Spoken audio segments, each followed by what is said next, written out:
തിരുവനന്തപുരത്ത് 16-കാരനെ ISISൽ ചേരാൻ പ്രേരിപ്പിച്ചു എന്ന വിവരങ്ങൾ. അമ്മയ്ക്കും രണ്ടാനച്ഛനുമെതിരെ UAPA ചുമത്തി കേസെടുത്തിരിക്കുകയാണ്. തിരുവനന്തപുരം വെഞ്ഞാറമൂട് പോലീസ് സ്റ്റേഷൻ പരിധിയിലാണ് സംഭവം. വെമ്പായം സ്വദേശിയായ യുവാവ് പത്തനംതിട്ട സ്വദേശിയായ യുവതി വിവാഹം കഴിച്ച് മതപരിവർത്തനം നടത്തിയിരുന്നു. അതിനു പിന്നാലെ യുവതിയുടെ ആദ്യ വിവാഹത്തിലെ മകനെ ISISൽ ചേരാൻ പ്രേരിപ്പിക്കുകയായിരുന്നു എന്നാണ് വിവരങ്ങൾ.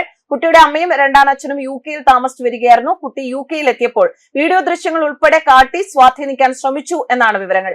തിരികെ ദമ്പതികൾ നാട്ടിലെത്തി കുട്ടി ആറ്റിങ്ങൽ പരിധിയിലുള്ള ഒരു മതപഠനശാലയിലാക്കി. കുട്ടിയുടെ സ്വഭാവത്തിലെ മാറ്റങ്ങൾ കണ്ട മതപഠനശാല അധികൃതർ അമ്മയുടെ വീട്ടിൽ വിവരം അറിയിക്കുകയായിരുന്നു. ഇതോടെ കുട്ടിയുടെ അമ്മയുടെ ബന്ധുക്കൾ പോലീസിനെ സമീപിച്ചു. ആറ്റിങ്ങൽ ഡിവൈഎസ്പിയുടെ നേതൃത്വത്തിൽ UAPA ചുമത്തി കേസ് അന്വേഷിക്കുകയാണ്. സംഭവത്തിൽ NIA-യും വിവരശേഖരണം ആരംഭിച്ചു.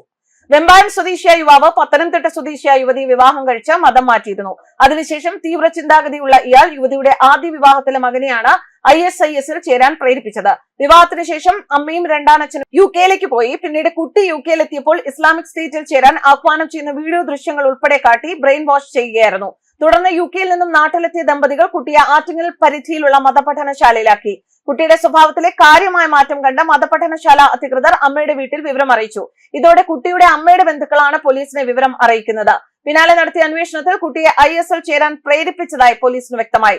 ആറ്റിങ്ങൽ ഡിവൈഎസ്പിയുടെ നേതൃത്വത്തിലാണ് കേസ് അന്വേഷിക്കുന്നത്. സംസ്ഥാനത്ത് നിരോധിത സംഘടനകളുടെ സ്ലീപ്പർ സെല്ലുകൾ സജീവമാകുന്നു എന്ന ഇന്റലിജൻസ് റിപ്പോർട്ടുകൾ ഉണ്ടായിരുന്നു. സംഭവത്തിൽ NIA വിവരശേഖരണം ആരംഭിച്ചിരിക്കുകയാണ്. ഇന്ത്യയിൽ തീവ്രവാദികളായ യുവാക്കളെ അഫ്ഗാനിസ്ഥാനിലെ ISIS ഖൊറാസാൻ ISKP-യിലേക്ക് എത്തിക്കുന്ന നിശബ്ദവും എന്നാൽ അപകടകരവുമായ ഒരു ചാലകമായി പ്രവർത്തിക്കുന്ന കേരളത്തിൽ നിന്ന് ഒരു ജിഹാദി ശൃംഖല പുറത്തുവന്നു എന്ന വിവരങ്ങൾ ഇതിനു മുൻപും പുറത്തു വന്നിട്ടുണ്ട്. ഉന്നത ഇന്റലിജൻസ് വൃത്തങ്ങളുടെ റിപ്പോർട്ട് പ്രകാരം കേരളത്തിലെ തീവ്ര ഘടകങ്ങൾ സംസ്ഥാനത്തെ ISIS റിക്രൂട്ട്മെന്റിന്റെ ഒരു പ്രധാന പ്രത്യയശാസ്ത്ര സംസ്കരണ കേന്ദ്രമാക്കി മാറ്റി. അന്തസ്സ്, സാമ്പത്തിക സ്ഥിരത, ലക്ഷ്യബോധം എന്നിവ വാഗ്ദാനം ചെയ്താണ് ദുർബലരായ വ്യക്തികളെ, പ്രത്യേകിച്ച് സാമ്പത്തികമായി പിന്നോക്കം നിൽക്കുന്ന ദളിത്, അതുപോലെ പ്രായപൂർത്തിയാകാത്തവരെ ലക്ഷ്യം വെച്ചാണ് അവർ ഇത്തരത്തിലുള്ള കാര്യങ്ങൾ മുന്നോട്ട് കൊണ്ടുപോകുന്നത്. മദ്രസകൾ റിക്രൂട്ട്മെന്റ് കേന്ദ്രങ്ങളായി പ്രവർത്തിക്കുന്നു എന്നും ഇന്റലിജൻസ് വൃത്തങ്ങൾ സ്ഥിരീകരിച്ചിരുന്നു. കേരളത്തിലുടനീളമുള്ള രഹസ്യ സേഫ് ഹൌസുകളിൽ ഇവരെ ഉൾപ്പെടുത്തുന്നു. Popular Front of India, Social Democratic Party of India പോലുള്ള നിരോധിത സംഘടനകളാണ് ഇത്തരം പ്രവർത്തനങ്ങൾക്ക് പിന്നിൽ എന്നാണ് ലഭിക്കുന്ന വിവരങ്ങൾ. ഈ പ്രക്രിയ വ്യവസ്ഥാപിതമാണ്. ഒറ്റപ്പെട്ടു കഴിഞ്ഞാൽ റിക്രൂട്ട് ചെയ്യുന്നവരെ 3 മുതൽ 6 മാസം വരെ നീണ്ടു നിൽക്കുന്ന തീവ്ര പ്രത്യയശാസ്ത്ര പുനഃക്രമീകരണ പ്രക്രിയയ്ക്ക് വിധേയമാക്കുന്നു. സലഫി, വഹാബി ഗ്രന്ഥങ്ങൾ ഹിന്ദു ജാതി വ്യവസ്ഥയെ അടിച്ചമർത്തലായി ചിത്രീകരിക്കാൻ ഉപയോഗിക്കുന്നു. കൂടാതെ ജിഹാദിനെ ഒരു വിമോചന രൂപമായി പ്രോത്സാഹിപ്പിക്കുന്നു. റിക്രൂട്ട് ചെയ്യുന്നവരുടെ സാംസ്കാരിക ഐഡന്റിറ്റി മാറ്റും, പേര് മാറ്റും, എൻക്രിപ്റ്റ് ചെയ്ത ആശയവിനിമയം, മൊണോറ വഴിയുള്ള ക്രിപ്റ്റോ ഇടപാടുകൾ, അടിസ്ഥാന ആയുധ കൈകാര്യം ചെയ്യൽ എന്നിവയിൽ പരിശീലനം നൽകുകയും ചെയ്യുന്നു. കൊച്ചി, തിരുവനന്തപുരം വിമാനത്താവളങ്ങളിൽ നിന്ന് വ്യാജരേഖകൾ ഉപയോഗിച്ച് ദുബായ്, ഇസ്താംബുൾ വഴിയാണ് മിക്ക റിക്രൂട്ട്മെന്റുകളും നടക്കുന്നത് എന്നാണ് ചില വിവരങ്ങൾ. അഫ്ഗാനിസ്ഥാനിലെ നൻഗർഹാർ അല്ലെങ്കിൽ കുനാർ പ്രവിശ്യകളിലെ ISIS നിയന്ത്രണത്തിലുള്ള പ്രദേശങ്ങളിൽ എത്തിക്കുന്നു. 2014 കാസർഗോഡ് മൊഡ്യൂൾ പോലുള്ള ചില ഗ്രൂപ്പുകൾ ശ്രീലങ്ക, ഇറാൻ എന്നിവിടെയുള്ള കരമാർഗങ്ങളാണ് ഉപയോഗിച്ചത്. 1500 മുതൽ 2200 വരെ വിദേശ പോരാളികൾ നിലവിൽ അഫ്ഗാനിസ്ഥാനിലെ ISKP റാങ്കുകളിൽ ഉൾപ്പെട്ടിട്ടുണ്ട് എന്നാണ് കണക്ക്.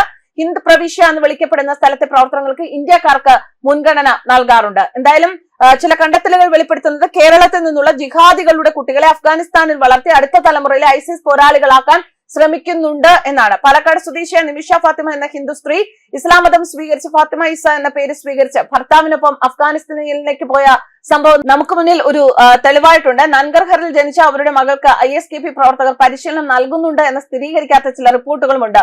മറ്റൊരു കേസിൽ ഇസ്ലാം മതം സ്വീകരിച്ച് ISൽ ചേർന്ന എറണാകുളം സ്വദേശിയായ എഞ്ചിനീയറായ സോണിയ സെബാസ്റ്റ്യൻ 2019 US ഡ്രോൺ ആക്രമണത്തിൽ കൊല്ലപ്പെട്ടു. അഫ്ഗാനിസ്ഥാനിലേക്ക് പലായനം ചെയ്യുന്നതിന് മുൻപ് ആലുവയിലെ PFI-യുമായി ബന്ധമുള്ള ഒരു സുരക്ഷിത ഭവനത്തിൽ വെച്ചാണ് അവരെ പഠിപ്പിക്കുന്നത് എന്നാണ് ചില വിവരങ്ങൾ. എന്തായാലും ഇപ്പോൾ കേരളത്തിൽ, അതും തലസ്ഥാന നഗരിക്ക് അടുത്ത് തന്നെ ഇത്തരത്തിലൊരു വാർത്ത റിപ്പോർട്ട് ചെയ്തിരിക്കുന്നത് വളരെയധികം ആശങ്ക ഉളവാക്കുകയാണ്. കുടുംബത്തിൽ തന്നെ ഇത്തരത്തിൽ ISISലേക്ക് ചേരാനുള്ള പ്രേരണ നടത്തുന്നു എന്നത് ഒരിക്കലും വെറും ഒരു നിസ്സാര കാര്യമായി തള്ളിക്കളയാൻ പറ്റുന്ന ഒന്നല്ല. ന്യൂസ് ഡെസ്ക് കർമ്മ ന്യൂസ്.